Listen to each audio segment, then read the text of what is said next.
Bob Trammell, welcome. It's good to have you with us. And Representative Burt Reeves, welcome. It also is great to have you both with us. We're a very active committee, for lack of a better term. The subcommittees are very active. We look for members of the committee to jump right in. I know that there's a feeling among some members that when you're new to the House of Representatives, that it's best to remain quiet and see how things go and so forth. And to a certain degree, and learn the ropes. And to a certain degree, I happen to agree with that in certain facets of the role. But everyone's here for a reason. You're here because of the backgrounds that you both have. That's not an accident. It's by design. So what I would ask you, and it's an ask, is that if you see an issue before us, whether in subcommittee or in full committee, that you can speak to, whether from experience or not, but have some perspective, I'd ask you to err on the side of jumping in and engaging. And you may ask a question that we didn't think of. It's likely. And I think the consideration process, benefits by that type of engagement. You'll see that amongst members, Democrat and Republican, on this panel. Our main charge here is to pass potentially good law onto the House of Representatives. This is the vetting process here, and it's in the committees where the real work is done. Veterans will tell you that if they already haven't. And it's a difference between having a law that stands the test of time, or one that we spend a lot of time, a lot of energy, a lot of capital, political and otherwise, for the privilege of getting struck down across the street. We have zero interest in doing that. Zero. That's a waste of the public's time and resource. So with that, again, thank you for being on the committee and welcome. Let me introduce also, she's not here, my administrative assistant, Andrea Postel. She's upstairs. If anyone needs anything, please don't hesitate to contact her. Matt Wasatowski is our counsel to the Judiciary Non-Civil Committee. Matt was in a session-only role last year, then was hired full-time by the House, and he covers our committee as a full-time employee of the House. Let me introduce Connor Bateman, who's a third-year law student at Georgia State University, right down the street. Connor is the full-time legal aid for the committee. Members of the committee shouldn't hesitate to contact him if they have a question. I know that we'll be engaging always with Ms. Travis, Jill Travis, our legislative counsel, for just a few years, right? We're obviously very glad to have her back as well in that role.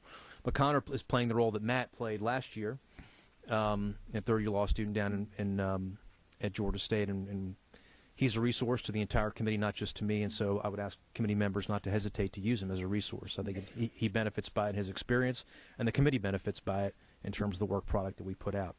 Robert Chandler is over there sitting against the wall. He's a legal extern for the committee. He's a second-year law student at Georgia State Law School. We're happy to have Robert with us. He's going to be with us on committee days, Mondays and Wednesdays. Is that right? Okay. And he too is a resource for us. Not full-time like Connor is, but I hope committee members will look to him as a resource, and he'll benefit by that, as will we. And last but certainly not least is James Gorton. He is our House intern for the Georgia General Assembly. James is in his senior year at Georgia College and State University in Milledgeville. It's great to have him here, and I hope it's a great experience for you. We'll put you to work, as you'll see. As the session goes on, it gets busier and busier. This is the calm before the storm, and it is a storm, let me just tell you. But I think it'll be a great experience for you, and we're really happy to have you here with us. With that, and Connor, Robert, and James's bios are within your folder if you'd like to go ahead and check that out. Members of the committee, there's your information sheet is also in your folder. Andrea, for veteran members, I have to believe that Andrea still has it. If anything's changed, please let her know.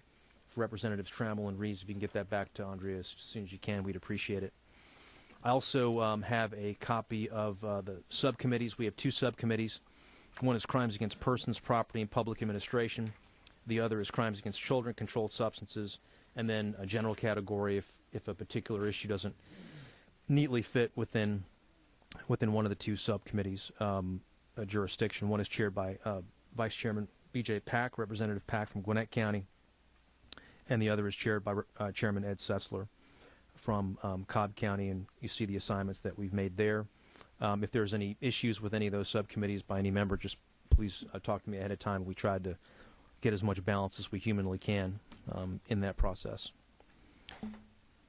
With that, on the left side of your folder, there are committee rules, the most important of which is our quorum. We can't start for new members unless we have 7 members in the room. That's not true. We can begin if we have 7 members in the room. We just can't take a vote unless we have 7 members. So if you get a phone call saying we need a quorum, if you could make every effort to be here. I know that members are pulled in different directions on a daily basis, but to the extent that you can get here and stay here and help us maintain a quorum at the very least, we certainly would appreciate it. It helps us and allows us to go ahead and get our work done in a timely manner. And again, we've kept the number at 7, which is the number we had last year as well. With that, let me ask for a motion, if I can, from the Committee on Adoption of the Rules. Moved by Representative Ramsey, second by the Vice Chair, Representative Pack. Any questions? Any discussion? All in favor, say aye. Aye.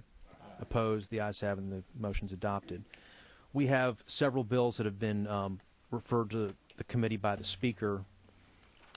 I'm going to go ahead and assign some of those here today and give you an idea of what next week, or at least part of next week, will look like. House Bill 33 by Representative Taylor, having to do with providing for a misdemeanor and felony offense for obstruction of a code enforcement officer. I'm going to place that in Chairman and Vice Chairman Pack's subcommittee. House Bill 56 by Representative Tanner of the 9th District regarding no-knock warrants. That will also go on Representative Pack's subcommittee. House Bill 71 by Representative Tanner, having to do with the State Board of Pardons and Paroles, will be placed in Representative Setzler's subcommittee. And members should obviously look for notices on that as soon as, fairly soon, for consideration. House Bill 1 by Representative Peake, also known as Haley's Hope Act, having to do with a decriminalization of cannabis oil. I think we're all familiar with that. That will be heard by the full committee. We'll send a notice out this afternoon. I didn't do that. I didn't want to do that until we had adopted our committee rules.